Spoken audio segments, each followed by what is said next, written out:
ఇవన్నీ ఇడిచిపెట్టి మూసీ నదిని నేను రిజ్యూనేట్ చేస్తాను. ఎట్లా అయితే సాబర్మతిని అక్కడ చేసినా మాకు 50,000 కోట్లు కావాలి. 50,000 కోట్లు ఎగ్జాక్ట్లీ సగం కాళేశ్వరం. మంచిదే, మంచి ప్రాజెక్ట్. కానీ బేసిక్ నెసెసిటీస్ మొదలు చూడండి. చక్కగా తాగునీరు ఉండాలి, చక్కగా రోడ్స్ ఉండాలి, చక్కగా సీవేజ్ ఉండాలి. అది లేకుండా మూసీ నది బ్యూటిఫికేషన్, అది సగం Kaleshwaram. Totally wrong priorities. Musi నది అదే అడుగుతున్నారు కదా, 50,000 కోట్లు ఇవ్వండి. బట్ సాబర్మతి రివర్ చాలా పెద్ద సక్సెస్ కదా, నరేంద్ర మోడీ మోడల్ ఇంప్లిమెంట్ చేస్తున్నారు. కరెక్ట్, అవును. కానీ అక్కడ తాగునీరు ఉందా లేదా చూడండి. తాగునీరు ఉన్నాక, రోడ్లు ఉన్నాక, అన్నీ ఉన్నాక, ఆల్కహాల్ లేకున్నా కూడా డెవలప్మెంట్ అయినాక కూడా ఆడ లేదు ఆల్కహాల్ ఇంకా. దాని తర్వాత సాబర్మతి. వీళ్ళు రాంగ్ ప్రయారిటీస్ అంటున్నా. సాబర్మతి తీసుకుంటే తప్పలేదు, మూసీ రిజర్వేషన్. కానీ ముఖ్యంగా రాగానే ఏంది, అన్నిట్లా అతి అవసరం ఉన్నాయి చూడాలి. ఇప్పుడు ట్యాంకర్ కల్చర్ డెవలప్ అయింది. ట్యాంకర్ల ధరలు ఎంతైనాయి. ట్యాంకర్లు కూడా బ్లాక్ అమ్ముతున్నారు ట్యాంకర్. సో ఫెయిల్ అయిందంటే ఇప్పుడు టీఆర్ఎస్ అంటుంది కరువు లేకపోతే రైతుల సమస్యల విషయంలో ఫెయిల్ అయినారు రేవంత్ రెడ్డి, పంటలు ఎండిపోతున్నాయి అంటున్నారు. ఫెయిల్ అవుతున్నారు, ఇంకా ఫుల్ కాలేదు, అవుతున్నారు ఫెయిలింగ్. ఇంకా పంటలు నిజంగానే ఎండిపోతున్నాయి. కానీ అది కాళేశ్వరం వల్ల కాదు, వానల వల్ల. కానీ అండ్ దీంట్లో పంటలు ఫెయిల్ అయితే చీఫ్ మినిస్టర్ తప్పేముంటుంది. చీఫ్ మినిస్టర్ 9 సంవత్సరాలు ఎండలేదు అంటారు. అప్పుడప్పుడు అయినా కాళేశ్వరం నుంచి దాని నుంచి ఎత్తిపోయడం వల్ల జరిగింది. కొడంగల్కు మా చేవలకు కాళేశ్వరం మిల్లు ఎక్కడి నుంచి వచ్చినాయి. ఆ తెలంగాణ అదే దుష్ప్రచారం. వానలు పడ్డా కాళేశ్వరం వానలే అంటే కాళేశ్వరం దేవుడి మీదకి తీసుకొని మళ్ళీ కూర్చిచ్చిరా. అయితే ఎక్కడి నీళ్ళు వచ్చినా కాళేశ్వరం నీళ్ళే.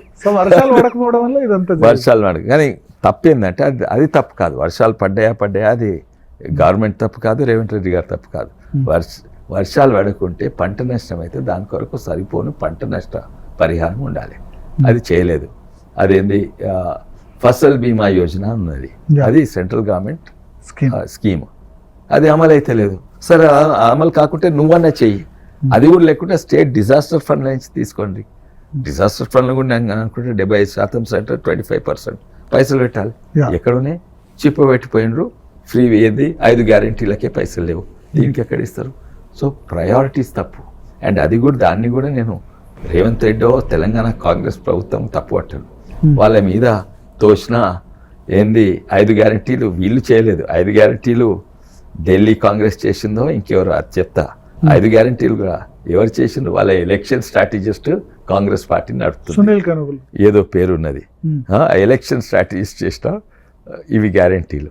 మాకు ఓటేయండి. ఇవన్నీ రేవంత్ రెడ్డికి వాళ్ళకి ఇష్టమై ఉండదు అంటారా? వాళ్ళకి చాయిస్ ఉండదండి.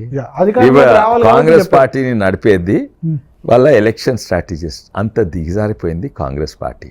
ఇంకా వాళ్ళ మేనిఫెస్టో గురించి చెప్తాను, మాట్లాడతాం. కానీ ఏంది 2,500 రూపాయలు ఇస్తా, తర్వాత 4,000 రూపాయలు పెన్షన్ చేస్తారు. 4,000 రూపాయలు పెన్షన్. ఉన్న పెన్షన్ చక్కగా వస్తలేదు. తర్వాత జీతాలు, నవంబర్ జీతాలు అంగన్వాడీ ఇప్పుడు వస్తున్నాయి. తర్వాత నిరుద్యోగ వృత్తి 4,000. టైంకు జీతాలు వచ్చాయి 1st తారీఖు చాలా రోజుల తర్వాత. అంగన్వాడీ వర్కర్స్ నవంబర్ ఇప్పుడు వస్తున్నాయి, వచ్చినాయి. నిరుద్యోగులకు 4,000 ఇస్తా. తర్వాత రైతు బంధు 15,000 చేస్తాడు, చాలా మంచిది. కానీ 10,000 చక్కగా ఈయన గవర్నమెంట్ 15,000. తర్వాత డిసెంబర్ వరకు నాయకురాలు బర్త్డే వరకు 2 లక్షల రూపాయలు రుణమాఫీ. ఇప్పటి వరకు డిసెంబర్, జనవరి, ఫిబ్రవరి, మార్చ్, ఏప్రిల్ ఇప్పటి వరకు అదే మరి డిసెంబర్ వరకు చేస్తా అన్నారు కదా. అయితే ఇప్పటి వరకు 2 పైసలు రాలేదు. అయితే గిదన్నమాట. గిదంతా ఏమన్నట్టు 5 గ్యారెంటీలు, ఇప్పుడు 6 గ్యారెంటీలు. గిదంటే ఏంది? ఇదేంది? చేయి గుర్తాను, చేయి గుర్తు. ఈ చేయి గుర్తు కాదు, ఈ చెంపదెబ్బ గుర్తు. వాళ్ళ కోటేసినట్టు 5 చెంపదెబ్బలు. అవి ఉత్త చెంపదెబ్బలు కాదు, గ్యారెంటీ చెంపదెబ్బలు.